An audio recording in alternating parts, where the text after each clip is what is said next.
I'm gonna see Yes. we How read there. You're the last to RSVP. am I the last one? I hate to put you on the spot, big guy, but you Oh are. no. I'm not great at RSVPs, clearly. But I will be at your wedding. I'm looking forward to being I'll there. be there too. See you there. I figured you'd be there. It'd be really awkward if you weren't. That'd be a wasted flight. But we'll see. We'll see. Um, Richie Crayhall on the launch slash Prosper mashup. Let's go, baby. Let's go. All right, guys, let's dive in a little bit. Jonah asked me today to talk about recruiting. He's out in California, doing some dope stuff. So I want to dive in a little bit. I put together a slide deck for you guys that I'm going to share in just a minute. Before I do, I just want to talk about like why we recruit. Then there's a lot of reasons why. Hopefully you guys already understand this. But in case some of you guys are new, I want to break down really what the recruiting opportunity is. First and foremost, who doesn't like money? Anybody? You don't like money? You don't like securing your financial future? I hope nobody on this call doesn't like money. I definitely, we talk about core values a lot. We talk about why we do what we do, find the why. We talk about giving back, all those things. They really, really, really matter. But I have found in my 17 years of building sales organizations, people that are not money motivated struggle to build sales teams. Why? Well, because things get difficult. Business is not, it's not easy. I don't care what business that you're in. You're going to have a lot of challenges. You're going to have setbacks, and you got to make sure you're grounded in the right motivations, or else it's really easy to give up and quit when things get difficult. And so you want to be motivated by a lot of different things, but that money motivation is really, really important. So I hope you all like making money. You want to attach the money that you're making to a deeper rooted why for sure. But you have to understand you guys are trying to build something that's going to last. And one of my first mentors said this to me, and I never forgot it. I think I was 18 or 19 years old. He said, "Hey, Joe, make no mistake, your business being profitable and having a profitable, sustainable structure for the future, it's really important because money will solve a lot of the problems inside your business. And if you have no money, you're going to be a lot more stressed. And so money is a tool that eventually will buy you freedom, but short term, it's also going to solve a lot of other issues for you inside your daily life, with your relationships, with, excuse me, your business. And so back in the day, some of you guys have heard me talk about the 20-20-20 rule.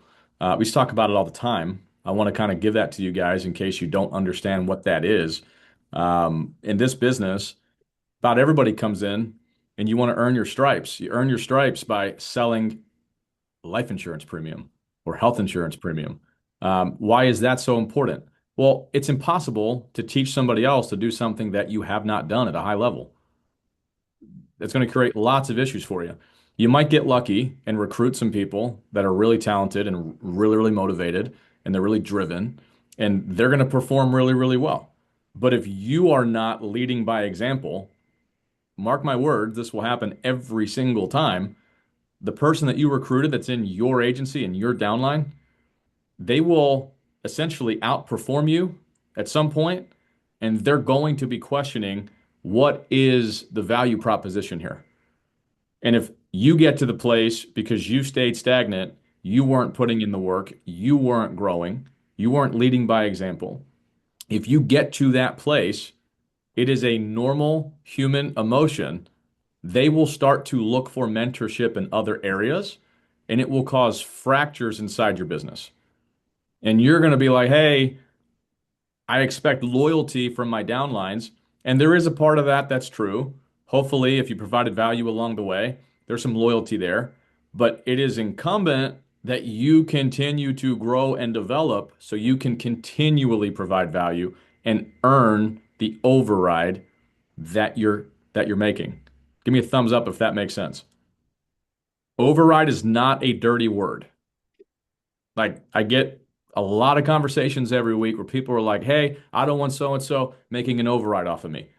Well, if I know the situation, I know they have a great upline, a great mentor that's providing a lot of value to them. I usually like, "Yo, stop being greedy. This is A, B, C, D, E, F, G. This is the value that you're getting provided. That all costs time, energy, money, bandwidth for the person that's providing it to you. They need to make money.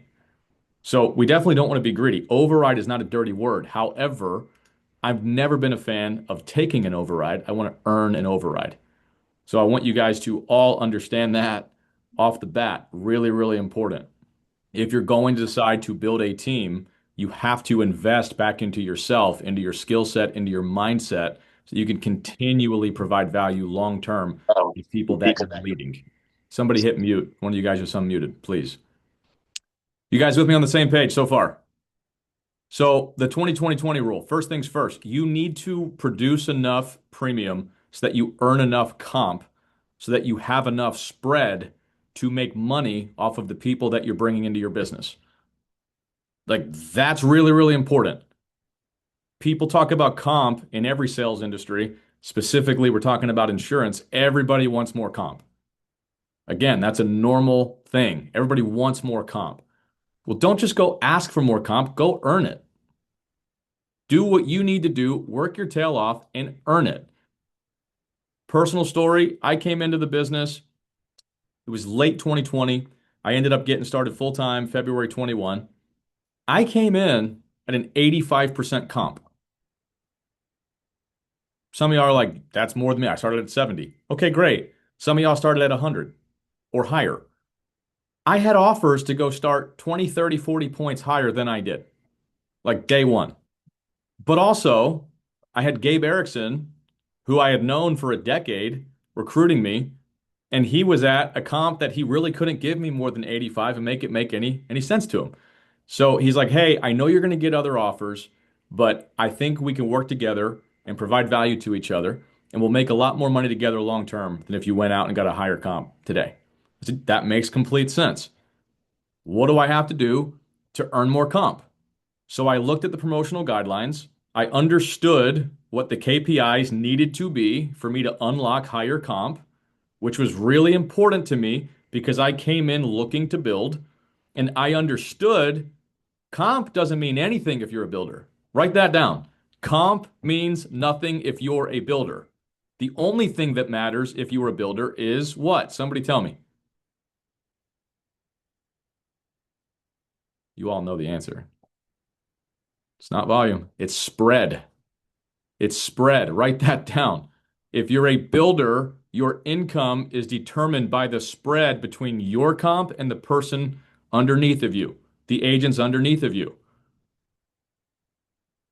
That's really important. So you say, well, why is that so important? Dude, I don't care if you're at a 210% comp, which doesn't exist, by the way. But if you're at a 210% comp and you got agents under you that are at a 205, you're not making any money. The comp that you have is only relative versus the comp of the people inside your agency. That's how you're getting paid. So, step one, you need to earn enough comp so that you can bring in the downline agents and have enough spread to where your agents are making money and they're profitable, and you're making enough money to sustain the expenses that you're about to take on to continually provide value to the people inside your business. Does that make sense to you guys thus far? So the 20-20-20 rule states this. If you can get to a place where you could bring on 20 active writing agents doing $20,000 a month in issue paid production, and you average a 20-point spread, there's your 20-20-20. What is your business grossing in overrides with 20 active agents doing $20,000 a month in issued premium with an average 20-point spread? Yeah, Jordan got it right. Shocker. Dude, you're at $1 million a year of gross income and overrides. Now, for some of you guys, you're looking at it going, hey, I need a downline of 300 agents, 500 agents to get to $1 million. No, you don't. You need to hire the right people, really filter out who you want to work with. And I'm going to touch on this heavily in a minute here. You need to bring in people that culturally align, that have the right work ethic. They're going to do the right type of business. They actually want to serve their clients.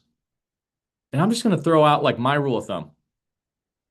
I just want to work with people that when I see their name pop up on my phone, I actually want to hit the green button, not the red button. Uh, God's honest truth. Like you work with enough people over the years, there's two types of people. People that add energy to your life and people that steal it. I don't want to work with anybody that steals my energy. That's the most valuable resource I have. So I want to work with people that I actually want to work with.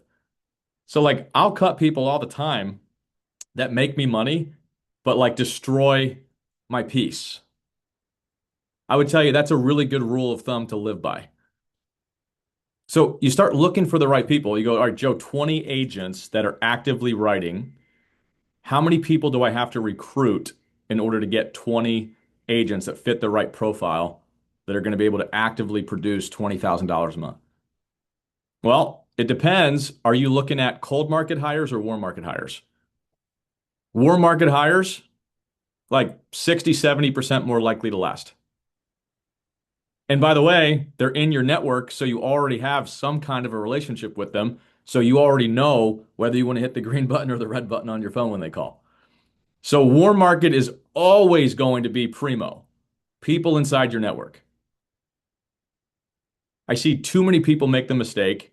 They start going through their Rolodex, they look through their phone, get on social media, whatever it is, looking at people that they know. And most people recruit down when they should be recruiting up. What do I mean by that? Well, you start looking through and you start looking at the successful people that you know, and you make a really bad assumption. We talked about this on the Monday call. Like a great rule to live by is make no assumptions.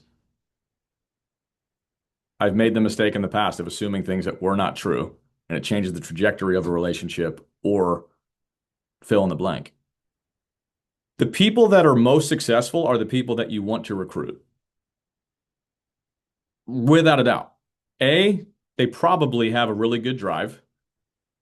They probably have a track record of success. You go a track record of success in what? In anything.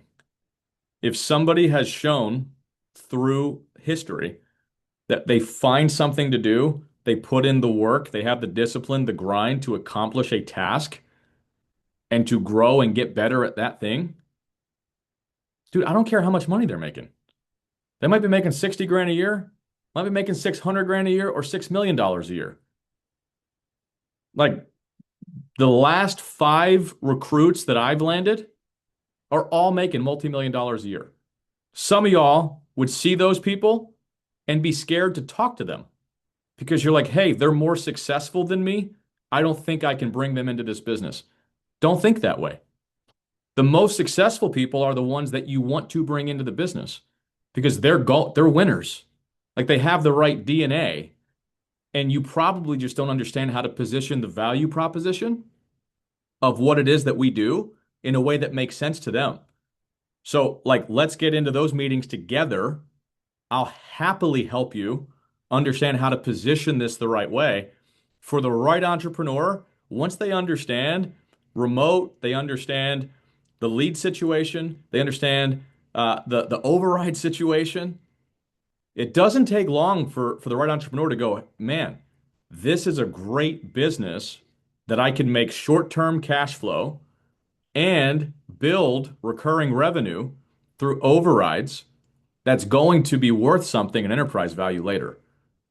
There's not a lot of opportunities like this one that exist, which is why you're seeing so many entrepreneurs from other industries get into the life insurance space right now. The don't is you look at your friends list and you talk to your cousin Tony that hasn't held down a job for more than 6 months in 10 years and has some really bad habits and he's dead broke and he hasn't invested anything into personal development. And you're like, I think Tony would want to give this a try. Dude, giant mistake.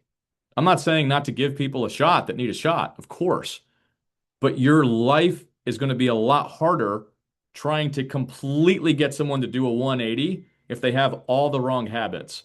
And what it's going to end up doing is soaking your time, your energy, your bandwidth, and it's going to cost you money because every agent that you bring on, you carry liability.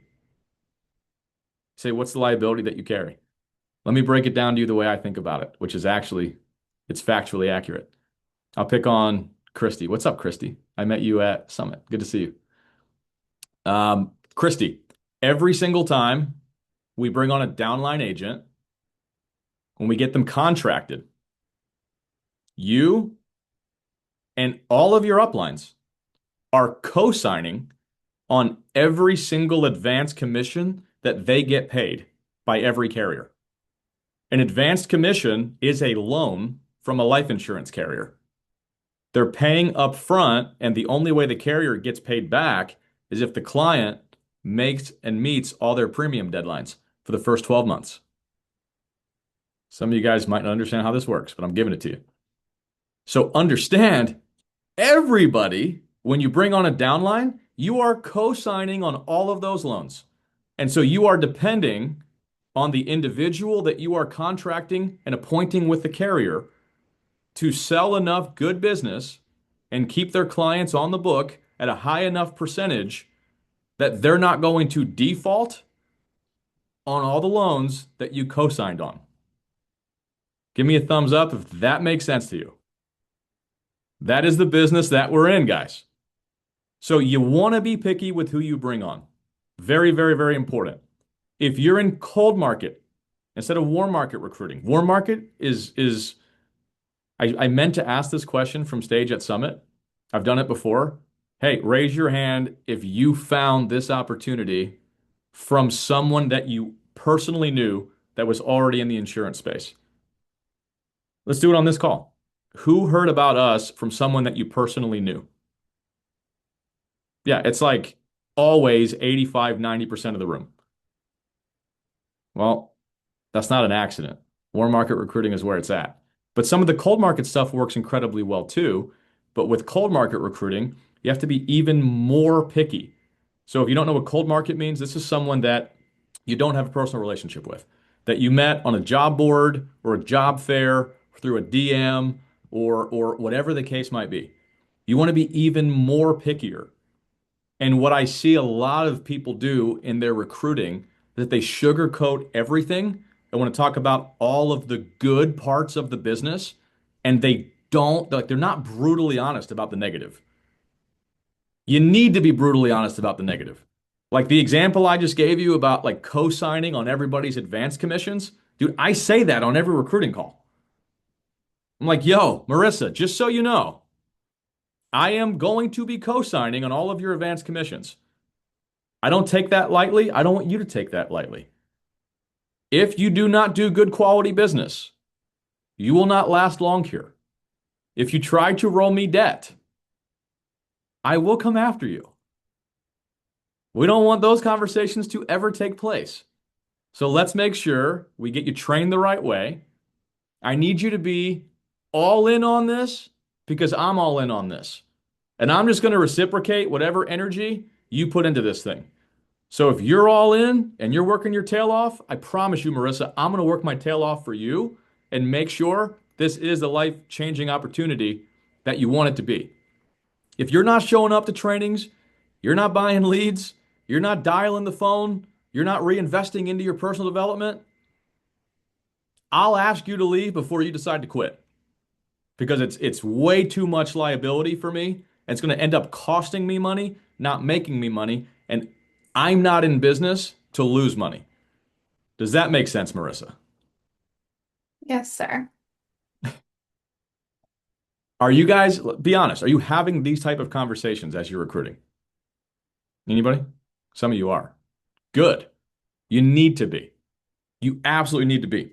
Who knows how long this call normally goes? Is this a 30-minute call, a 45-minute call, a 60-minute call? Do the Ethan, do you know? 45. 45? Tristan says an hour. All right, cool. Let me dive into a couple things here. Give me a second. I'm going to share my screen with you guys.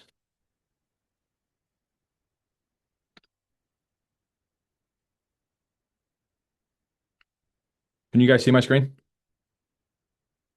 Yes? Good. All right. I'll share this slide deck with everybody so you have it, so you can read through it later.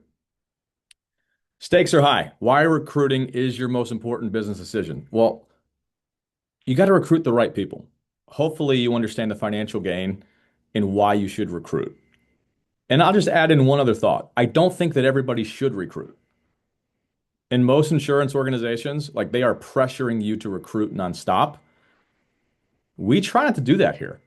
Why? Because I actually do not believe everyone should. When you decide to build a team, understand that you're going to be dealing with a lot of other people's shit, like all the time.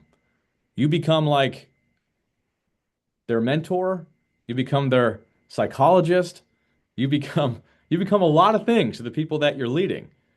And listen, you do it because A, you really care about other people winning, and B, you're financially incentivized to do so. But what I have found over the years, Austin, I'll pick on you. Austin, if people do not enjoy working with other people, recruiting and building a team will suck for you. It'll just steal so much energy out of your life. I don't care how much money you're making from it. If you're making 100 extra thousand dollars a year, $1 million or $10 million a year more, if you hate your life, the money isn't worth it. So Amen. it's the truth. So you have to like fully grasp the responsibility and weight of becoming a leader. And if you're going to be a bad leader, it'll cost you more money than it'll make you. So you should just stay away from it. But if you decide you want to lead the right way and you're cool with that responsibility, the most impactful thing you can do is clearly understand who am I looking to bring into my business?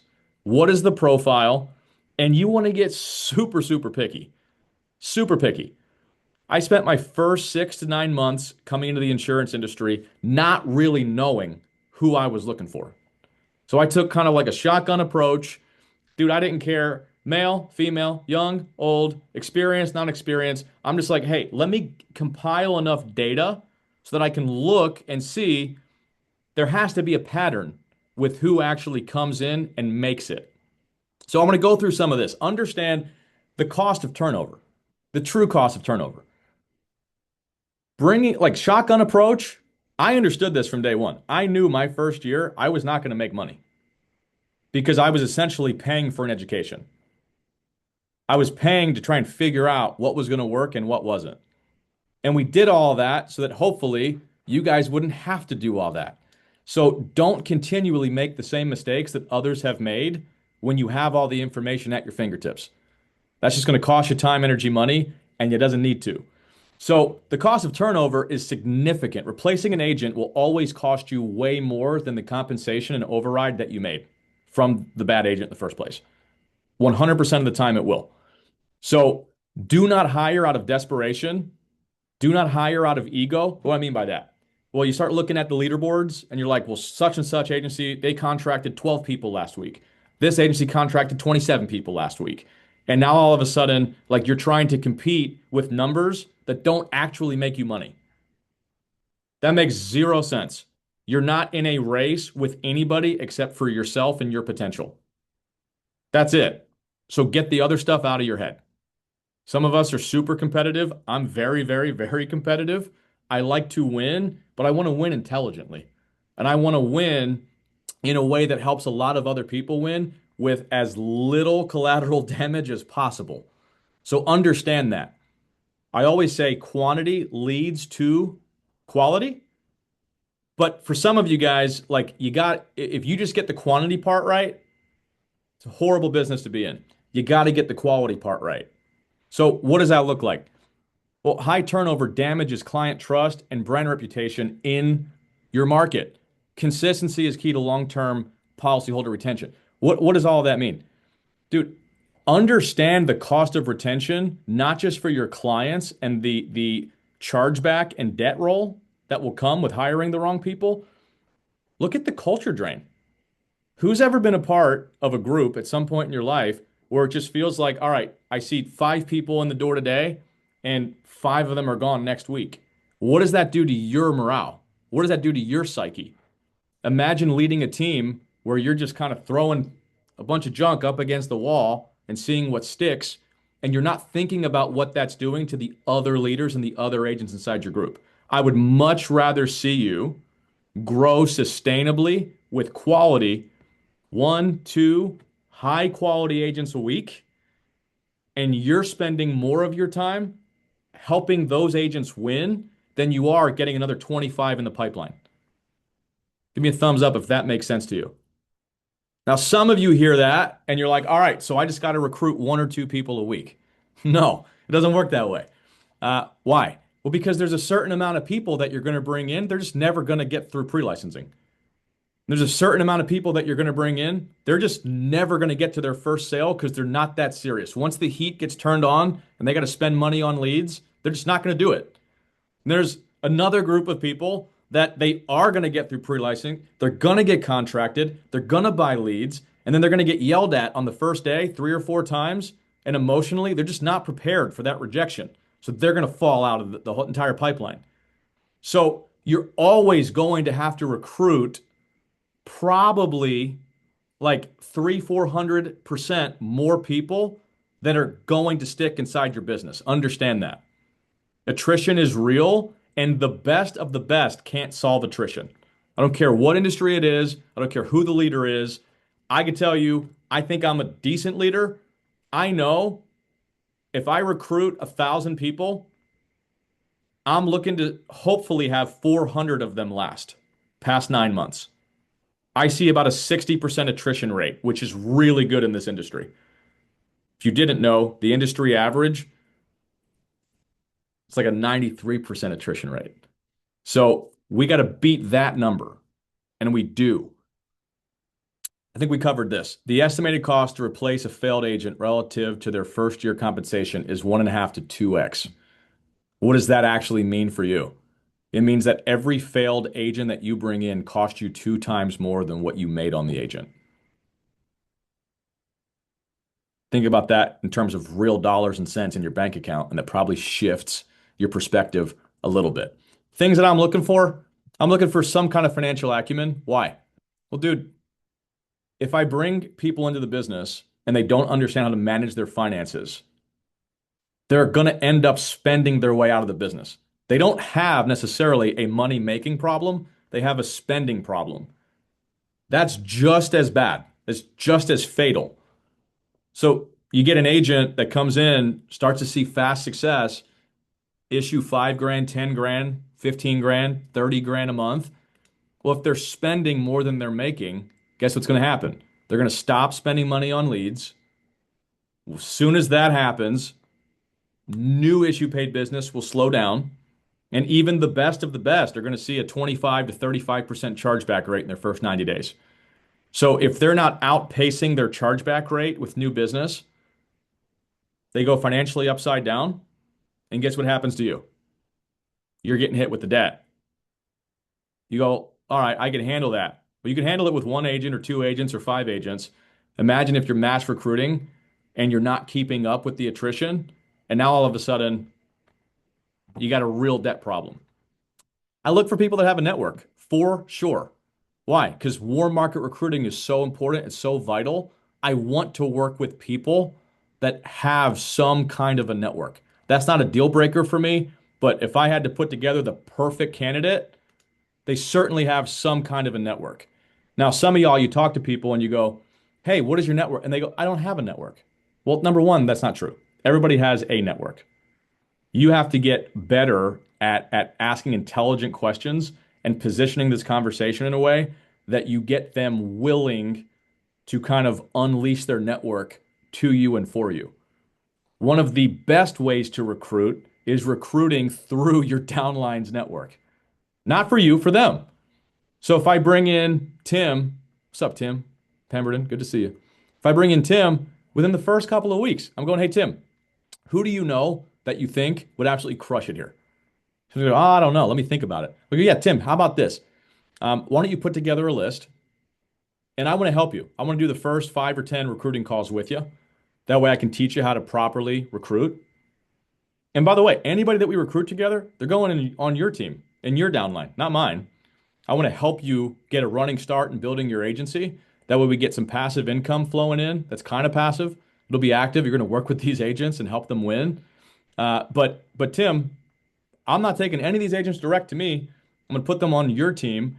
And so we'll get the cash flow starting to move pretty quick. And on top of that, you sit in 5, 10 recruiting calls with me live, you're going to learn pretty quick. I pretty much say the same thing to everybody. It's the same as a mortgage protection script. It's just your recruiting script. It's another form of sales. You're going to learn how to sell an opportunity, not just a product. Guess what Tim says 98% of the time? Okay, awesome. And then most of the time, Tim is not going to give me a list until I follow up. So I'm going to text Tim the next day and say, hey, Tim, I don't have that list from you yet. Could you send that over to me? And 100% of the time, Tim hadn't put a list together yet. So I got to stay on top of Tim so he could actually take it seriously. And I'm going to follow up a few times. I'm going to figure out pretty fast if Tim is serious or not. If Tim is not serious, I'm not going to keep beating a dead horse. He's either going to figure it out at some point, it'll click, or it won't. I'm going to find somebody else to have the same conversation with. Does that make sense to you guys? Like, just be like nonstop rabid dog chasing a bone. I want to grow my business. How do I do it? I'm going to work through people. It's a people business. I'm looking for focus on needs-based analysis rather than transactional pushing. What does that mean? Dude, I genuinely want to work with good people. You should too. So you figure out within 3 or 4 conversations with a downline agent if they're just money hungry or they actually care about the clients that they're serving. And the people that actually care about the clients that they're serving are always going to do a better job. They're always going to sell more premium. And by the way, they're going to have a way better persistency, which is great for them and their cash flow. It's great for you and yours. High tolerance for rejection, ability to bounce back quickly. Like, dude, so much of this is setting the right expectation for your people. And I feel like this is where most people get it wrong. Like, we try to make this sound easier than what it is. And don't get me wrong, if you're coming from door to door sales or you're coming from some other type of deal where you're dealing with a ton of rejection, this is actually easier than that. But if you're talking to someone that has never been in sales before and hasn't dealt with nonstop rejection, don't sugarcoat that. I'm going to be like, hey, Hannah, just so you know, you're going to get way more no's than yeses. You're going to have some crazy people that are going to cuss you out. Like the best of the best are closing at 50, 55%, which means at least 1 out of 2 people are saying no. Most agents, when they start, are closing at 15 to 20%, which means about 8 no's to every yes. So I want you to be prepared for the rejection. You're going to get a lot of it. And the key is you're never going to talk to these people ever again, most likely. So who cares what they say to you on the phone?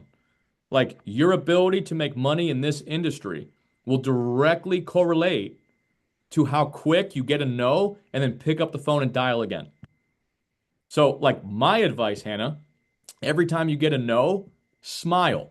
Because if you average out how many no's you get in your week versus how many yeses, every no is getting you freaking paid. So figure out how much you made for that month. Look at how many presentations you gave. Every presentation, whether it was a yes or a no, got you paid. So you smile and you dial. Does that make sense, Hannah? We're gonna Sure we're gonna does. we're gonna bounce back fast. Like I want like 30 seconds max between a no and another dial. Because that's what's gonna get you moving. It's gonna get you like in the zone. And then it becomes a game. And you seem competitive, and I want you to win. Self-motivation. Dude, I make this super clear on every recruiting call. I go, hey, Hannah, just so you know, I'm not your babysitter. If I wanted to babysit, I would go on care.com. That's not at all what I get paid to do. My job is to help mentor you and give you the resources, the tools, and help you on your skill set. But I ain't showing up if you're not showing up. Like, I don't want to have to track you down. This is the schedule of trainings. By the way, my time is just as valuable as yours, Hannah. I'm going to make myself super available to help you. But like, I don't want to feel like I'm trying to drag you to the finish line. I'm going to be as assertive as you want me to be. I'm going to be available. I'm going to be dependable, but I need you to do the same. So, like, I have a 2 strike policy, Hannah. If you tell me you're going to be somewhere and you're not there, like, I'm going to assume that something popped up one time and I'll have a short memory on that. But if that becomes a pattern, I'm going to go find somebody else that is serious about the opportunity. I'm looking for self-motivated people that are going to show up and are looking for the right mentorship, not to be dragged along the way. That's critical. Empathy, coachability, integrity. You're looking for team players. Why is that so important? Dude, I'll just hit on this one. A team player shows up and adds value to the team even when it doesn't directly pay them today. Because if you start doing things that aren't paying you today, eventually you're going to start getting paid for things that you're not doing. Like, promise, 100% of the time. So, like, one of the fastest things that'll turn me off of working with someone is if they got their hand out on literally everything. I do a ton of freebies for a lot of people in my life. You should too. I also make a ton of money. You will too if you take on that spirit. So I don't ever expect anyone to do like nonstop work for free. But if every time you ask someone to show up for the team and they ask you how it directly benefits them, like right off the bat, it's a red flag. And by the way, you will produce what you tolerate. And eventually, your life will look like all the tolerations that you accept. So I just stopped like a long time ago. I think I was desperate for a long time. Like I just wanted to build a large sales team. And so you make an exception here, then you make an exception there. And before you know it, you have a horrible culture because you got a bunch of cancers on your team and you start to hate your life. You're like waking up in the morning like, dude, I don't want to do this. That's not where you want to be. So like when a red flag presents itself, call it out on the spot. If Christine, I ask her to help me out with something, Christine, you look shocked. I'm picking on everybody, not just you. If I ask Christine to help me with something and she's like, dude, I don't know, like, what's in it for me? I'm gonna say, hey, Christine, do you want to be a team player or not? Like, you got other people on the team, they're gonna help you. You don't want to be a team player? Like, this is a problem. Like, culturally, you're not gonna mesh into the team, and people are gonna figure that out pretty fast. And if you're not providing any value, you're not gonna be able to extract any value. And business is about value exchange between multiple parties. If you can't provide it, then don't expect it. You start having those conversations early and often. Remember this, you teach people how to treat you. 100% of the time, you do. So understand that. Where should you start recruiting people? Guys, like large net here, large net. I'm a big fan of school programs. We just brought in a guy that's been doing this for like 10 years. He's got a deal with, I think, 12 or 13 universities. He does job fairs. He put together internship programs. Like, dude, he's interviewing like 4, 5, 600 people a month. And they're just like, the colleges are sending them to him. 18, 19, 20-year-old kids. You guys, some of y'all are already thinking about that. You should. Why? Well, imagine putting kids in an internship program for a summer and you get those kids paid 5, 10, $15,000 a month. Where else are they going to find that opportunity?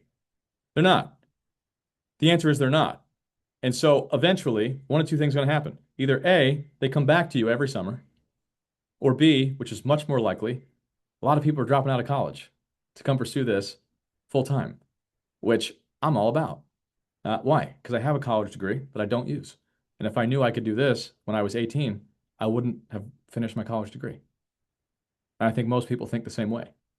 Digital job boards, social media. If you guys are not harnessing the power of LinkedIn and Indeed and Instagram and Facebook, you absolutely should be. Like we're living in 2026. Who on this call has an active resume? Probably less than 10% of you. I've never had a resume. Tim, you do, but you got a little more gray in your hair than what most of us do. No offense. So in today's world, guess what is your resume? It's your social media profiles. So people are looking into you the same way you're looking into them. Make sure your social media is in line with who you are and what you do. Employee referrals. Guys, I'm a huge, huge, huge fan of this. What does that mean? Dude, everywhere I go, everybody I talk to, I'm letting them know who I am and what I do. I'm going, hey, do you know anybody that you think would be a good fit for financial services? Dude, I had on Sunday morning in church, I had two different people come up to me, said, hey, my son is looking for a job. He's looking to get into commission sales. And it looks like from your social media, you have a ton of people that are like his age. Do you mind taking him under your wing? I would love to, right? Like you get to a point where everywhere you go, you're getting referrals, but you don't get anything you don't ask for. So like be loud and proud about what you're doing, and you'll be shocked how many people get connected to you just in your natural market. Natural market is, you don't have a close relationship with these people, but they know who you are. You see them in your daily life. Start having those conversations. What does that look like? Well, dress the right way, talk the right way, carry yourself the right way, make sure your car's clean. Like, I'm not telling you to go buy a Mercedes tomorrow, but like there are certain things that from an outward facing perspective make a difference in how you carry yourself out in the world. And you'll be shocked how much business starts to just naturally come your way when you're showing up the right way all day, every day. I'm a huge Michael Jordan fan, if you didn't know that. I did like in middle school, I did a ton of essays on Michael Jordan. And in a couple of his books, I remember reading this specifically and it stuck with me. Somebody asked MJ, like, hey, MJ, it feels like every time you walk out the door, you're in a three-piece suit or you're in a really nice suit and you always look like $1 million. Like, why? He's like, well, he's like, I know every single day I walk out of the house, I'm gonna meet multiple people today. They're gonna see me for the first time and the only time in their entire life. And I want everyone that I come in contact with to have a great first impression. Do you take that seriously? You should. Industry networking. My slides got a little messed up here, guys. Sorry. Um, guys, are you attending events? Are you going out of your way to network? You should. Do not be scared to show up to different events and introduce yourself. Most people are, by the way. Like, be assertive.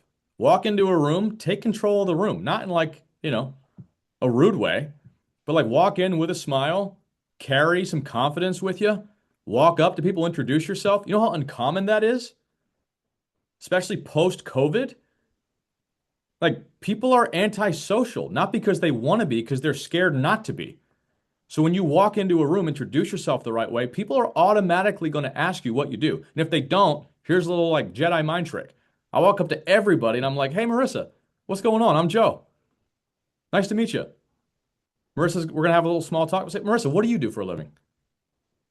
Guess what happens when you ask somebody what they do for a living? They then respond and ask you what you do for a living. And now you get to start dripping on them. And every single time they say, oh, can I have your number? I go, you know what, dude? Even better than that, here's my Instagram. Follow me on Instagram.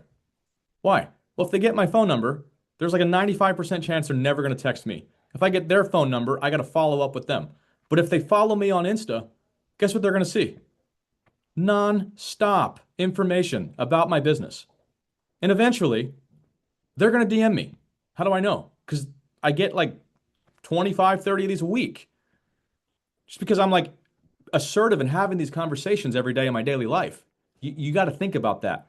Networking in your day to day. Your brand is your recruiting tool. Period. Say, well, I don't have a brand. Yes, you do. We all have a brand. Some of our brands are better than others. Build a good brand. What are the culture and values of your brand?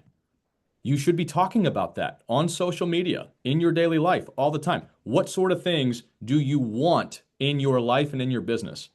If you don't tell people what that is, they don't know. And are you sending conflicting messaging? A lot of people are. Like I actually, about an hour a night, I sit down after the day's cleared and I'll go through social media. And I'm specifically looking up different agents and agency owners inside of Pinnacle. It is shocking to me how many like mixed signals a lot of our people are sending. They'll talk about God, then they'll talk about something completely opposite of that. They'll talk about service, they're talking about greed and money. Like it's like, well, guys, like pick a lane and stick with it because you're confusing the marketplace. I don't care what lane you want to pick, but make sure it's congruent so that you're not confusing people because if they don't know what you stand for, they're assuming you will fall for everything. I make that assumption. I want to know who people are, what they believe in, what they stand for. I don't care if it's congruent necessarily with my goals for my life, but I at least want to know who you are.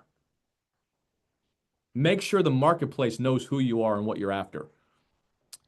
When you're talking to people, they need a very, very clear career progression. What do I mean by that? You'd be shocked how many agents I talk to in your downlines, and they ask me a comp question. And I go, okay, what comp are you at and when are you due for your next promotion? And they have no clue. Like they have no idea. That is a failure on your part. You should be sitting down with your agents and helping them understand how they earn more money, like early and often and regularly. This is where you are today. To get your next comp bump, this is what you have to do. Some of y'all are like, I don't know why my people aren't motivated to earn more money. They don't understand how they can earn more money. Like they don't know. So help them understand what that progression looks like. You'd be shocked. You got two options to motivate people, a carrot or a stick. Some of y'all, you just only ever have a stick and you're wondering why people are not motivated. 95% of people, myself included, dude, a stick, you know what that makes me do? Run the other way. Like I'm not consequence oriented. Why? Most entrepreneurs aren't. We like to break rules, not follow rules, right? So, what does motivate us? The ability for more. We all want more. So, clearly define and spell that out for the people that you're bringing into your business, the people that already are in your business. Help them understand the support and infrastructure. Like, understand anybody coming into a new industry, they have natural fears. What level of support am I going to get? What currently exists? Am I going to have to figure this out on my own? And there's a bad stigma in the life insurance space. Understand that. Most insurance organizations get somebody licensed and never talk to them again outside of asking them for referrals. That is like 97% of the entire insurance industry. So understand the value proposition that you carry with the level of support and infrastructure and systems and processes and marketing and all the things that you can highlight for your agents. Emphasize what is your why. It's not a coincidence that we often talk about the orphanage project that we spend so much time, energy, and money into. Well, it's a huge part of who we are. And I want the marketplace to know that.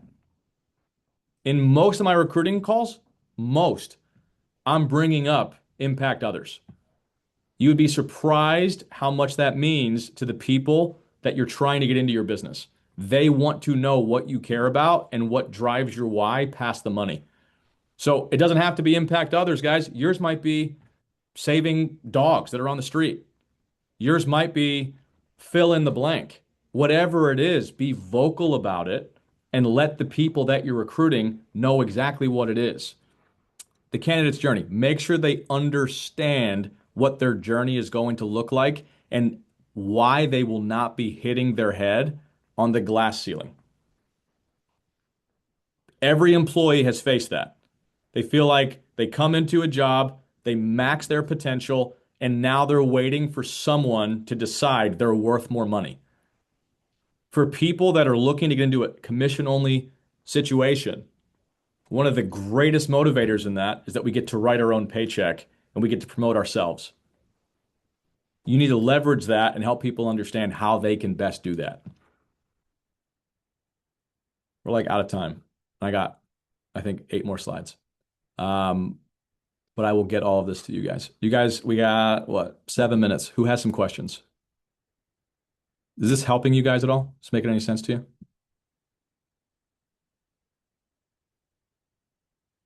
Who's got some questions? Ask. It could be anything related or non-related.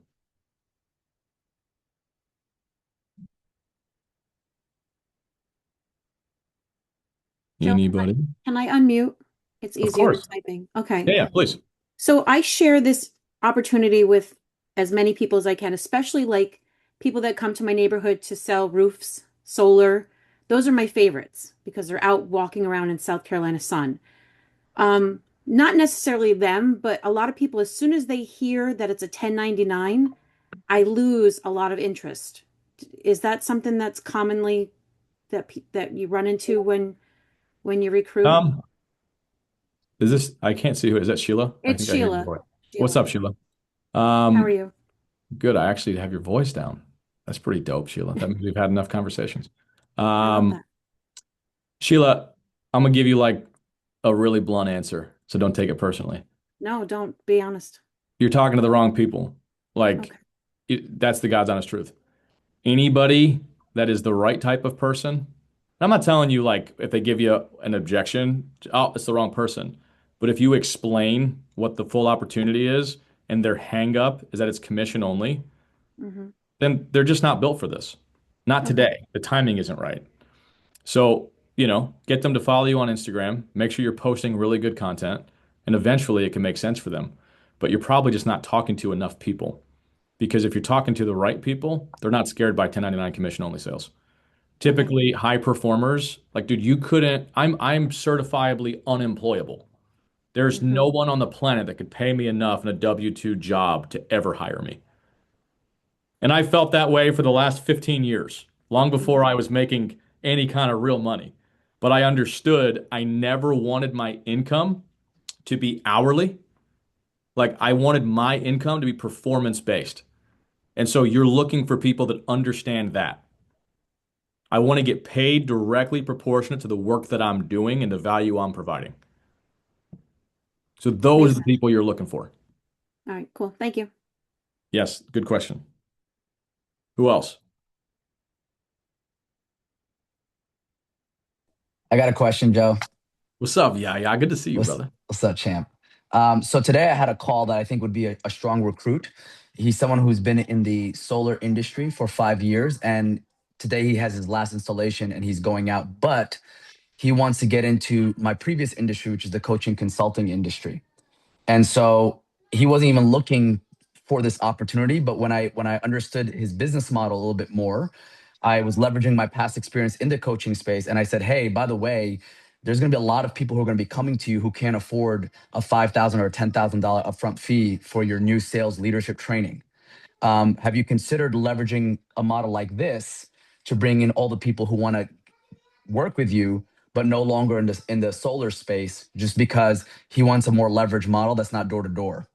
And so my question for you is, if I were to recruit him, right, how do I properly position the value for him that doesn't make it feel like he has to do so much more work to, because it wasn't a priority for him. It was just a seed that I planted to leverage a model like this. And he was, he has a lot of conditioning about like solar versus insurance. He's kind of growing out of that. So curious to see how you would leverage something like that. Yeah, dude, I'm a huge fan of the takeaway. I think the Hmm. takeaway close is my favorite kind. And Hmm.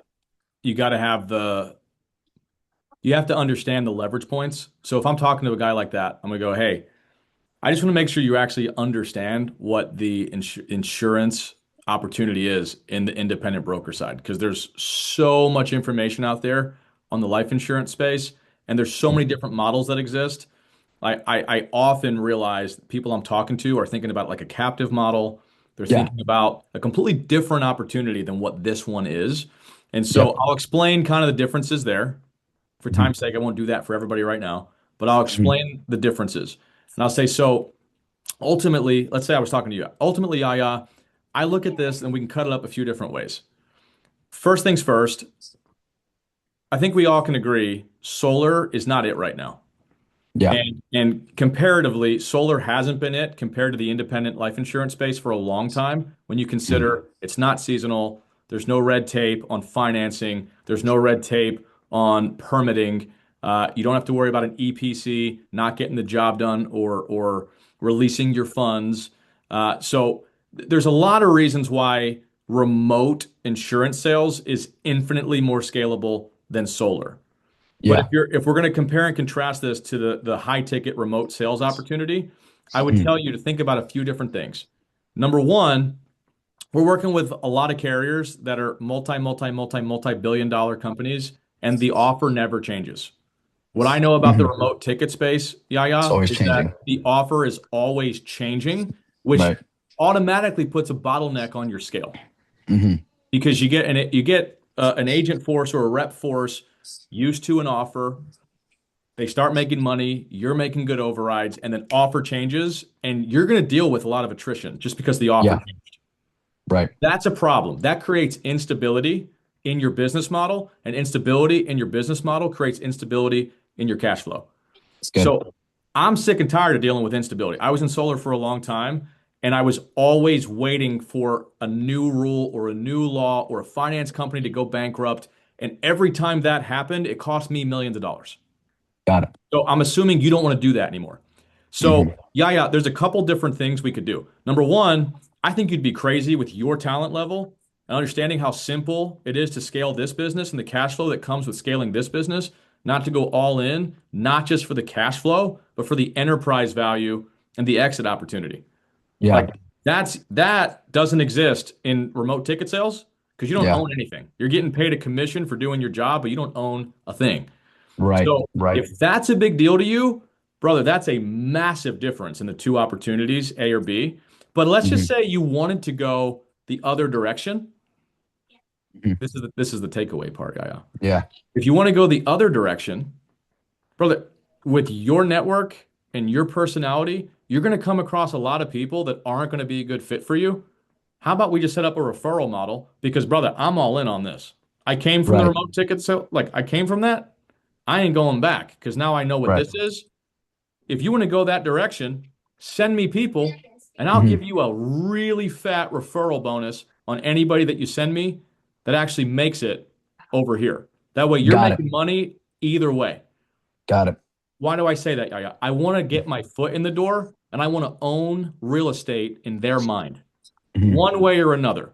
And I understand that if I own real estate in their mind, eventually they're going to watch me making a ton of money and they're going to get to the point they want in on the whole thing, not just the part. But I always give somebody an exit ramp where we can still make money together so I can continue the conversation Hmm.